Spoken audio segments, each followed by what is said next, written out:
Alright guys, welcome back. My name's Sandy. This is Sawing with Sandy. Unseasonably warm temperature here today.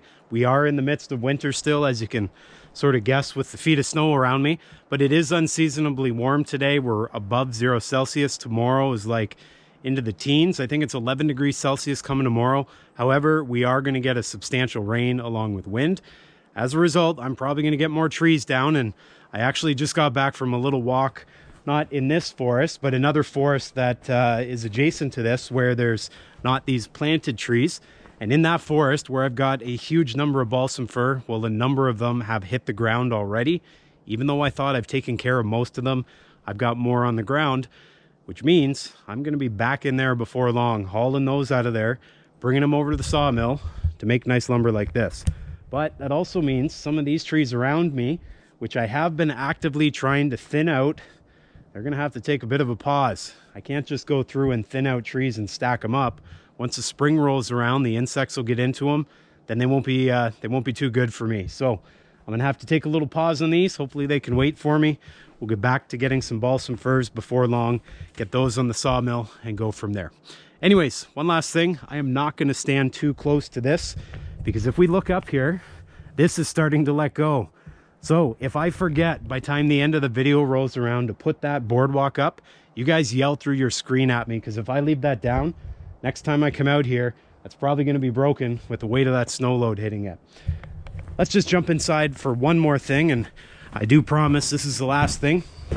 What I am going to do here first and foremost is I'm going to take this tube, which is connected to my lubrication tank of my sawmill.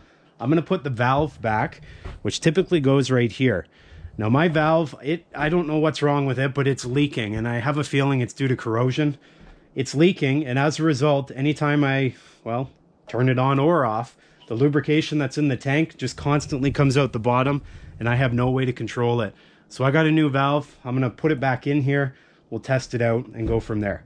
The reason I need this back in order, I've got some logs on the other side of this tarp that I don't think are frozen. And if they're not frozen, I like to use lubrication.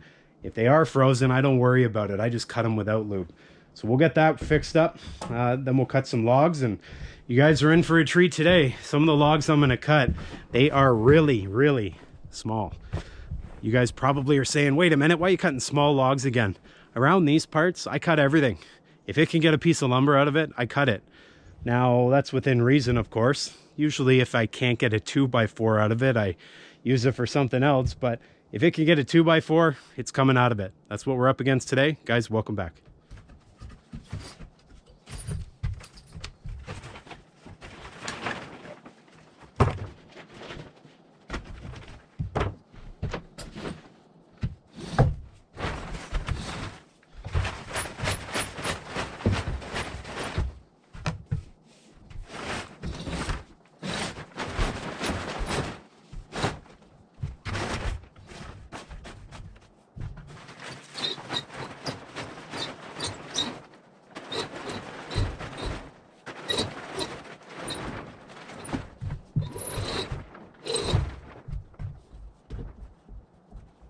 If you guys are going to put up one of these like I have, if you start it by hand, you saw me just rolling it a little and pulling with the other hand, it helps to get a nice uniform roll, makes it sit up there nice and tight.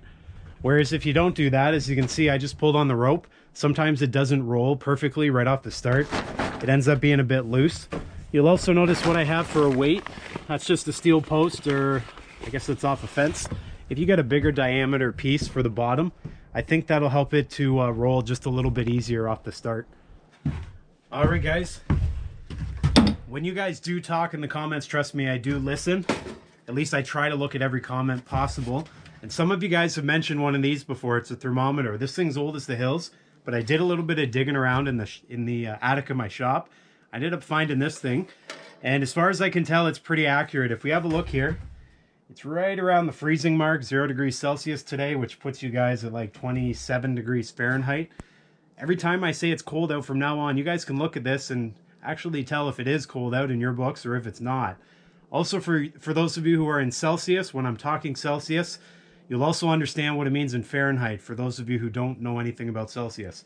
There it is. We're going to put it up in that corner, and that'll become a staple here at the Hillbilly Hideout. There we go. All right, next challenge. As I mentioned, the valve of my sawmill was leaking. This was the valve, and if you guys can imagine, these threaded into the end of it. And then one tube from the lubrication tank came in here. The other one went out to the blade. So what I'm going to do, I've already removed this. I had to remove this to get the valve off the sawmill. If we have a look in there, you guys can see that it's wide open. When I close it, it's not fully closed, and I have a feeling it's because of some rust in there. You guys may or may not be able to see in there, but there's actually a ring of rust, and I think that's what's holding things up. You'll also notice this is pretty loose, and so I don't know if I can tighten that at all, but regardless, I know this valve is working, and so I'm going to take this valve and I'll just put these ends into it, and then we'll put this back on the sawmill. First things first, I'm going to put some of this Teflon tape here onto the threads, and I always start it that way so I remember which way I have to put the Teflon tape. Otherwise it just comes off when you put it on. And I've had this valve in the original position there in that sawmill since I got it, so that's from 2017. This is where a little vise out here would do me well. I had one.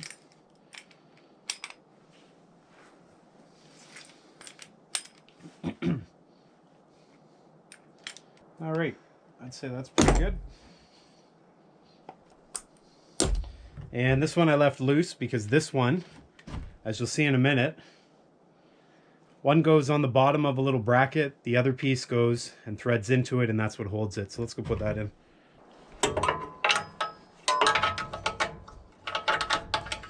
And the problem I am quickly noticing is that I can't get the handle through that hole.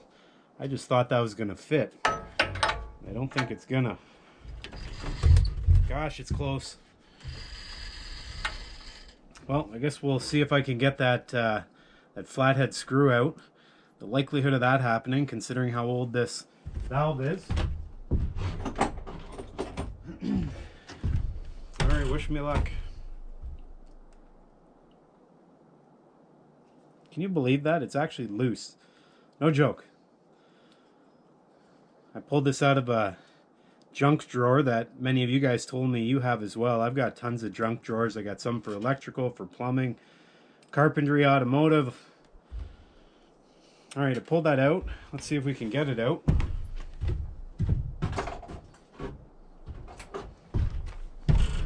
Sure as day, it came right out. I was going to get the safety glasses. I figured that thing was going to be a hassle. Might as well leave her off for now. Okay.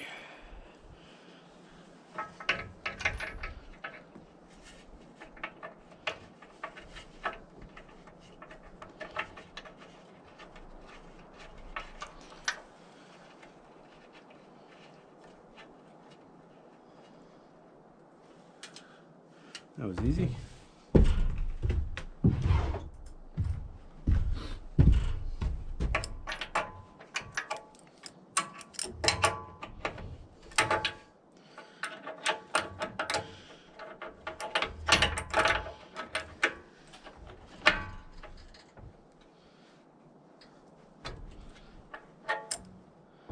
Looks good to me. Put that on there. Beautiful. And where'd the other one go? There it is.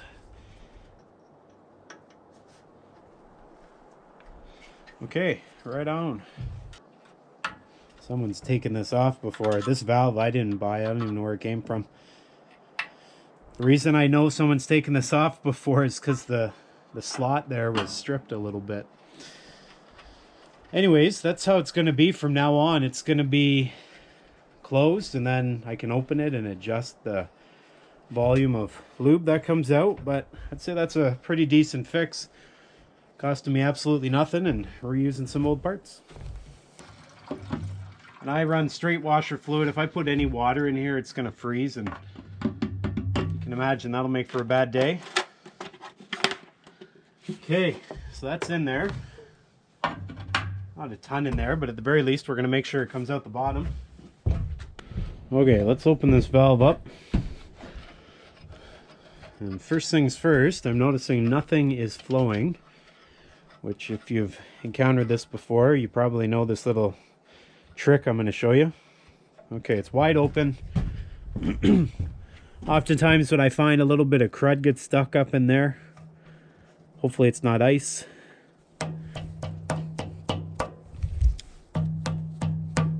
Okay, it's not crud.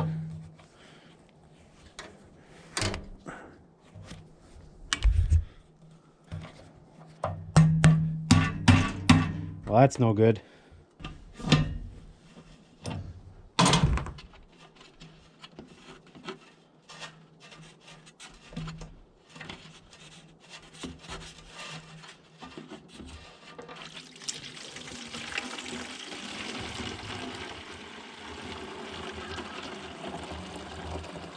Okay, all I can think of is those little holes there are plugged somehow. Now keep in mind, this has been in there since I got this, so it's been years and years. I don't see anything in there, but who knows? Let's see if we can take this apart. I don't think we can. I'm just going to get a nail and I'll try to get those cleaned out and hope for the best. I think I might actually have one here. Oh, screw, that'll do.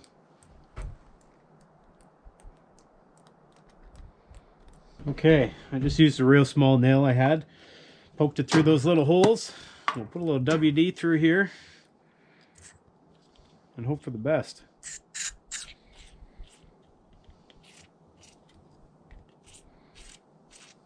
I don't know if this is doing anything. I don't know where my red nozzle is on my WD-40. That'd be ideal. Alright, let's hope for the best. Maybe what we'll do, we'll just put it in without any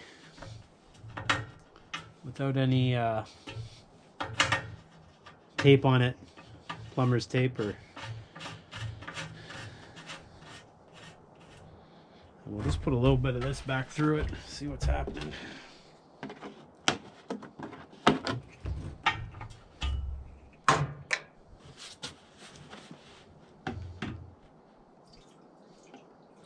Oh yeah, look at that.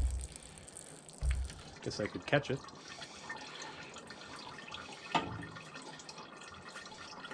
I think we got her. Here's the issue. So, if you guys are new to this, I gotta tell you, oftentimes what happens if you're putting straight water in here, you'll get organic material, I call crud, just settling to the bottom, especially if you're using like rainwater like I do. And that crud that builds up, it actually clogs this little thing. So what you saw me doing before, just flicking that hose, that tube that comes out of here, oftentimes the crud will make its way through and out. But obviously if it doesn't, it can plug up those holes, and you just got to find a way to clean it out. And Bob's your uncle, or Joe, or John, or Randy, or whoever. Okay, just going to put some of that tape back on, and then we'll call her good.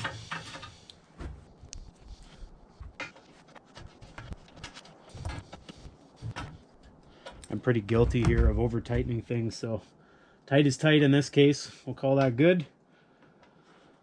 I'm going to put it where I normally do, which is right about there. Hook the hose up and hope for the best. Okay, let's try it again.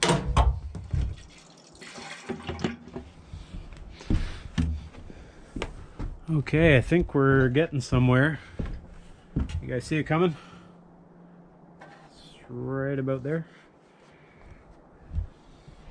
Okay, valve is fully open, and we'll help it.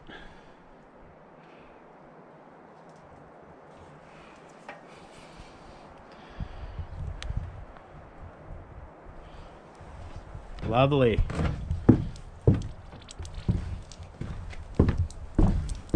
Okay. Obviously the flow's too much there.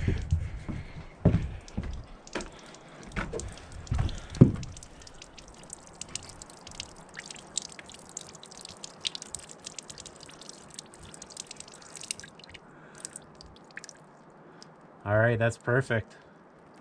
I can control that just how I like it. Beautiful. Fixed. All right, guys, I'm gonna grab one of those small little logs down there and we'll see what we can make out of it. Before we do that though, on one of my recent videos, you saw me make a winch setup. The winch is actually over there on that steel post. What I was doing with this winch, as you would have seen if you saw the video, was I was hooking that into one of the log stop positions and then cranking on the winch to pull the log up. And as many of you guys had mentioned, there's really no point in me having that winch mounted on the sawmill itself, the sawmill rails, the sawmill bunks. What I could do instead is I can put some sort of post back here, put the winch on that, then I don't actually have to move it, and it's available for me. So I'm gonna do that, just got to get around to that, and you'll see that very soon. Let's get that log up here and go from there.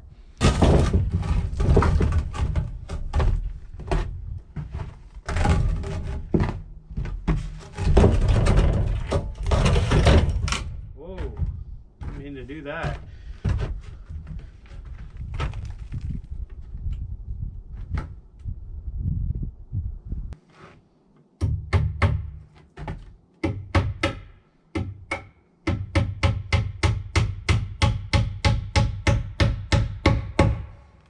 If you haven't been here before, what this is just a pretty simple laser, and I just put it on here to help me as I do my rough cuts when I cut the outside, the bark off each log.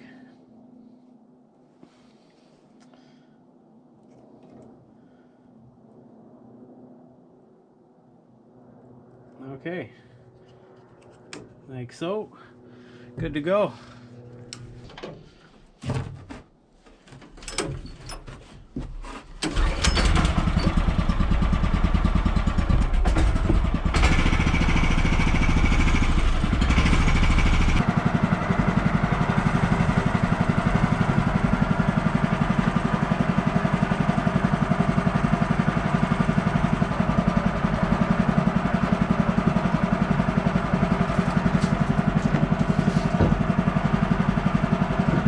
Here I'm just double checking that the laser is actually measuring where it's supposed to according to the scale.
hear that? That's not good.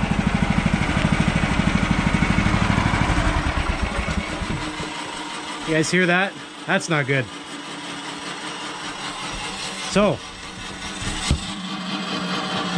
it's always interesting because I've had a bit of a up and down with various types of lubrication, and it seems whenever I use anything but water, I come to an issue like this.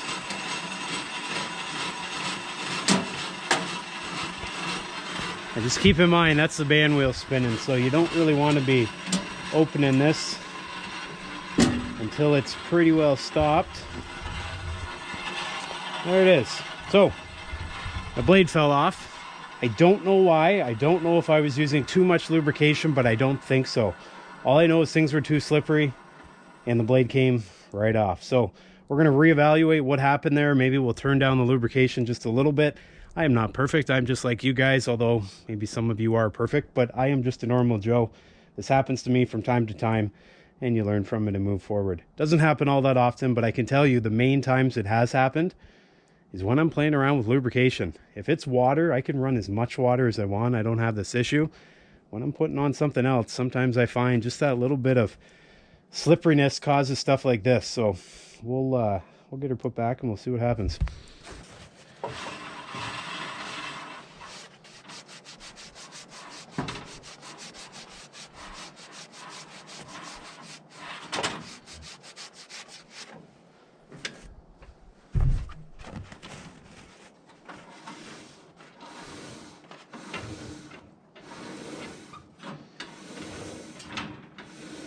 A little bit of buildup of sawdust on that side. You guys can see it, all the dark colored sawdust there. Just cleaned her off.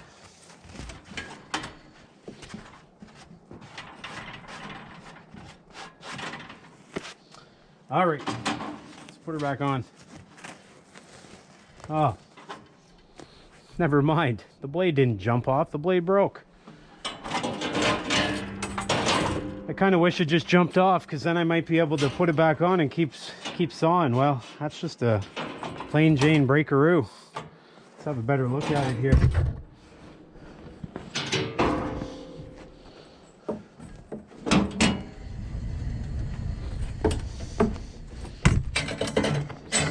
Sort of trapped in here by the snow.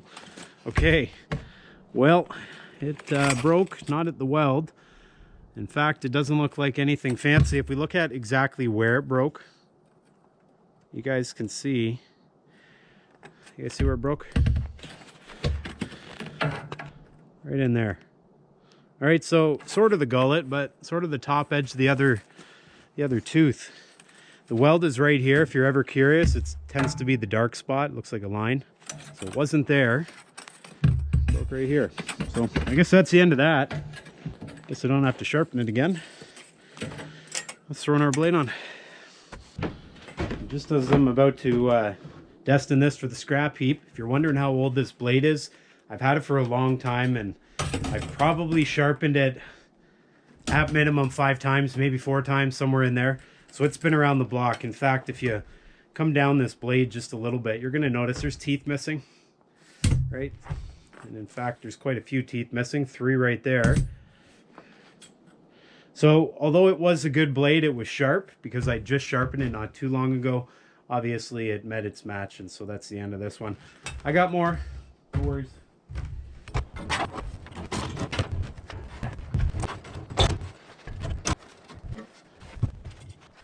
Checking the back of the blade, making sure it's flush with the band wheels.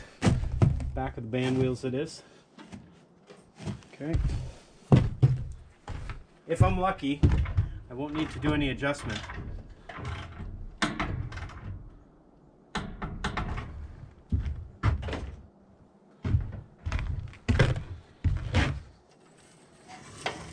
And as I'm rotating, I'm going slow here and watching the blade rather, to make sure it doesn't want to creep forward or backwards. If it's starting to creep forward or backwards, if I keep going, it'll come right off. We don't want that. That sound there doesn't sound good.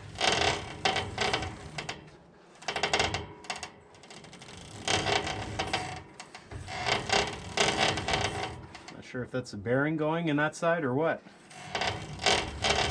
Might have to investigate that another time. Okay, looks pretty good. Now I'm just going to check the back of the blade on the band wheel. And actually it's good. It's in good position there. So we don't have to adjust anything, luckily. I'm going to call that good. We'll start it back up and away we go.